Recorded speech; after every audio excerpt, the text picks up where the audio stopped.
Hola chavos, ¿qué tal? ¿Cómo están? Soy el biólogo Manolo. Los saludo de nuevo con mucho gusto y ahora para continuar con nuestro tema sobre metabolismo de los seres vivos, les traigo la explicación sobre lo que es la fotosíntesis, tal como se los había prometido. Entonces, pues bueno, vamos a empezar ya sin más preámbulos. La fotosíntesis, chavos, es un proceso que llevan a cabo los seres que son autótrofos, es decir, seres que producen su propio alimento, pero que lo hacen en la presencia de la luz. Es decir, van a transformar la energía luminosa que proviene sobre todo de lo que es el sol y la van a convertir, la van a cambiar o transformar en energía química. ¿En qué forma? Pues en forma de carbohidratos, que son una de las biomoléculas que existen. Ahora, esto ocurre no solo en las plantas, ocurre también en algunas algas y en bacterias como las cianobacterias y las proclorofitas, que están por aquí. La fotosíntesis produce alrededor del 21% del oxígeno que se encuentra en la atmósfera y sus productos van a ser fuente de energía para otros organismos que van a utilizar esos carbohidratos que las plantas produjeron como fuente de su propia alimentación. Pero de eso vamos a hablar un poco más adelante. Ahora lo que les quiero comentar es la ecuación general de la fotosíntesis, o fórmula si la prefieren ustedes llamar así.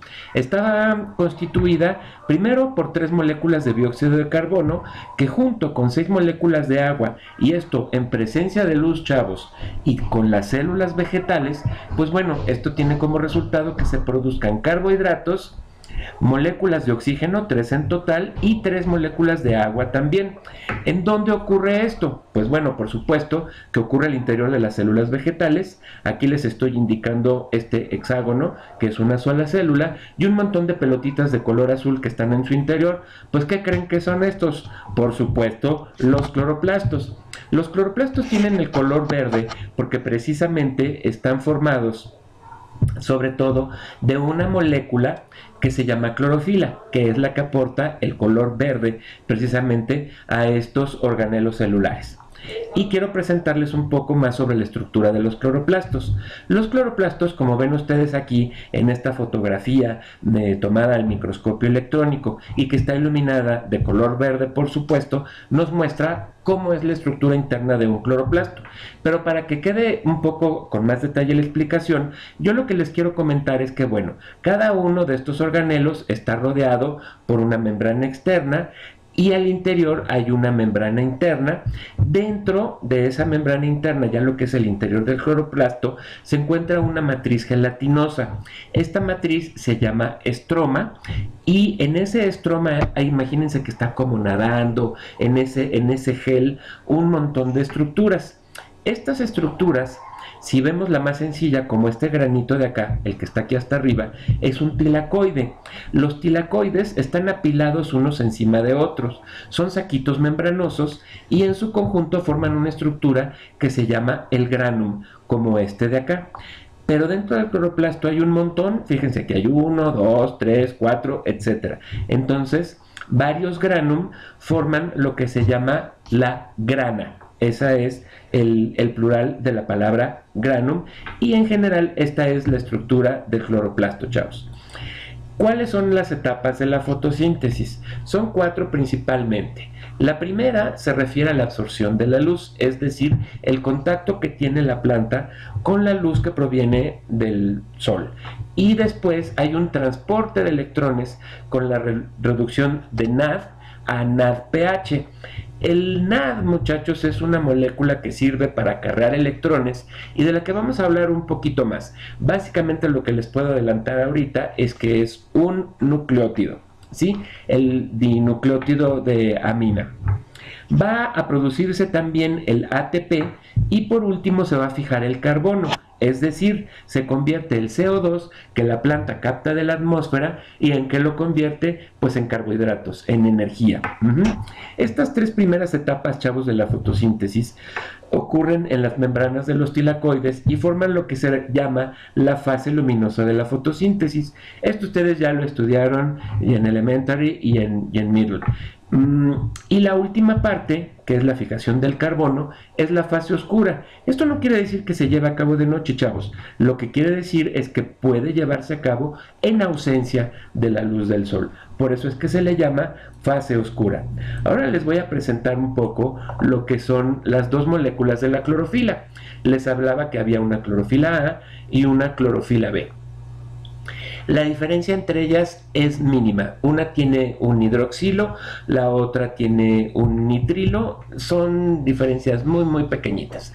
Pero básicamente es el comportamiento que tiene la molécula en cuanto a su excitabilidad en presencia de la luz solar, lo que va a desencadenar un comportamiento. Vean ustedes en el rango de la luz visible, que ustedes saben muy bien, según ya estudiaron en física, cuando vieron óptica, que la luz puede descomponerse en varios colores de acuerdo a distintas longitudes de ondas, donde la longitud menor va para el color morado y conforme va aumentando alrededor de los 700 nanómetros hasta llegar al color rojo. El ojo humano no distingue frecuencias superiores al color rojo ni tampoco inferiores al color violeta, pero eso es onda de otra materia, no me voy a meter en eso.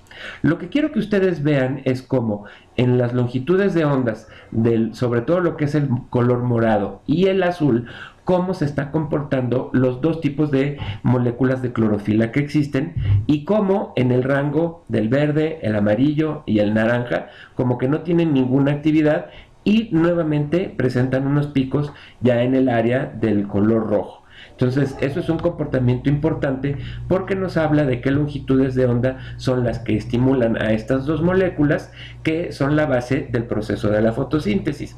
Vamos entonces ya a entrar al rollo de qué es lo que pasa en la célula. Pues bueno, esto que tienen aquí, muchachos, es un pedacito, una porción de lo que es la membrana del tilacoide.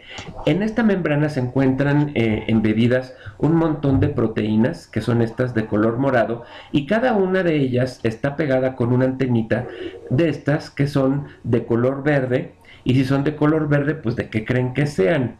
Pues claro, de clorofila. Puede ser de clorofila A o de clorofila B. Imaginen que son así como una antena parabólica o una antena de recepción de una señal de televisión que está conectada a estas proteínas, embebidas dentro de la membrana de lo que es el tilacoide. Ahora, ¿qué es lo que pasa cuando la luz del sol llega e incide a través de sus fotones a nivel ya molecular en la membrana del tilacoide? Pues bueno, lo que va a pasar es que los fotones que provienen de la luz del sol y que llegan a la membrana del tilacoide, pues van a ir brincando de una molécula de clorofila a otra, como se muestra en estas rutas. Y al hacer eso, esos fotones se transforman en electrones, adquieren una carga negativa, ¿sí? Y llega el momento en el que hay un movimiento de esta molécula de proteína en donde la clorofila que se excita con estos electrones se mueve y hace llegar al interior del tilacoide este electrón que está estimulado. Y ahora, ¿qué es lo que va a pasar después? Pues bueno, va a constituirse un movimiento bien importante nuevamente en la membrana del tilacoide.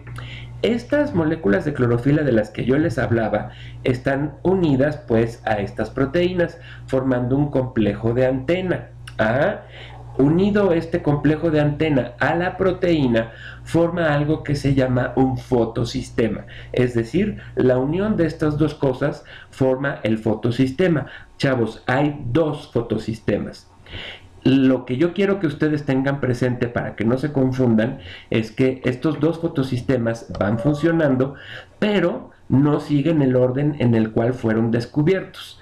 Resulta que el primero que se descubrió fue este de acá, es el fotosistema 1, pero es el segundo en funcionar. El primero en funcionar es el fotosistema 2, que es el que está al principio, como pueden ver ustedes aquí. Lo que va a pasar aquí es que, como les mencionaba, los electrones son excitados o estimulados, llegan al interior del tilacoide, Y al hacer esto, lo que va a pasar, muchachos, es que se viene un fenómeno que se llama fotólisis. Fotólisis, a lo que se refiere es que se rompe una molécula de agua. Esta molécula de agua que está aquí se rompe en dos átomos de hidrógeno, o dos protones o dos hidrogeniones, y la mitad de una molécula de oxígeno diatómico, que es una sola molécula de oxígeno. Es decir, se rompe la molécula del agua, y esto ocurre cuando se absorbe una longitud de onda de 680 nanómetros, que me regreso a esta de acá que ya les había yo platicado. Fíjense cómo la clorofila B se excita a 680 y la clorofila A se excita alrededor ya de los 700 nanómetros.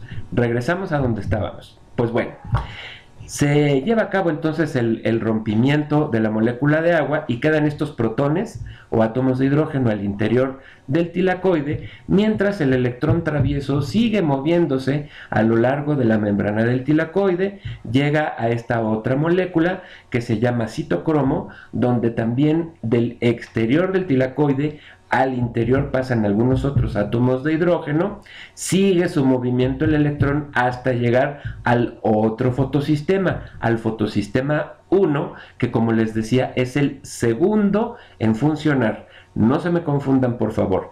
Este fotosistema 1 va a funcionar a una longitud de onda de 700 nanómetros, y esos mismos electrones excitados que van por aquí viajando van a llegar hasta esta proteína, que lo que va a hacer es que va a reducir la molécula del NADP en NADPH. ¿A qué me refiero con reducir? No en hacerla más pequeñita. A lo que me refiero es a que le adiciona una molécula de hidrógeno.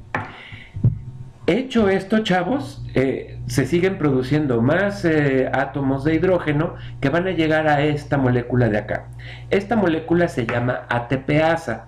¿Qué es lo que hace? Pues bueno, va a fosforilar el adenosín difosfato con un fosfato para producir entonces un adenosín trifosfato, que ustedes recuerdan muy bien es la molécula de la energía. Ok, todo este proceso se llama fotofosforilación, es decir, pegarle un fósforo a un ADP para formar un ATP. Y este proceso de fotofosforilación puede seguir una ruta no cíclica, que es la que ya les hablé, o una ruta cíclica. ¿Cuál es la diferencia? Que la cíclica solamente incluye al fotosistema 1, que es el segundo en funcionar, que se excita a 700 nanómetros de longitud de onda, ¿sí?, para producir esos átomos de hidrógeno que a final de cuentas llegan a la ATPasa para estimular su función. Pueden ustedes checar el resumen aquí con las gráficas con mucha calma y espero que les quede claro. Me voy a apurar porque ya se me está yendo el tiempo. Una vez que se produjo la energía, chavos, va a entrar en función un nuevo ciclo.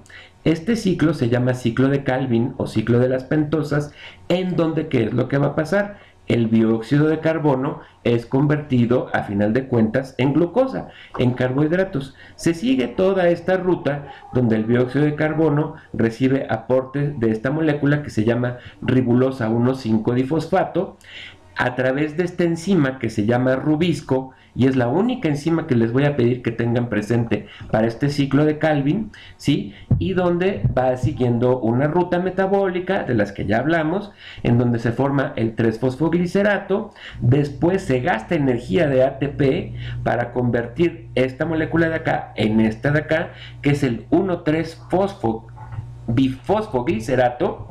Posteriormente esta molécula se oxida porque el NADPH que estaba reducido se oxida en NADP, se libera un fosfato y la molécula que se produce se llama gliceraldehído 3-fosfato. A partir de este gliceraldehído 3-fosfato ya se puede producir glucosa, o si no, seguir la ruta para formar ribulosa 5-fosfato, gastar nuevamente energía en forma de ATP para producir la ribulosa 1,5-difosfato y repetir entonces el ciclo nuevamente. Ujú.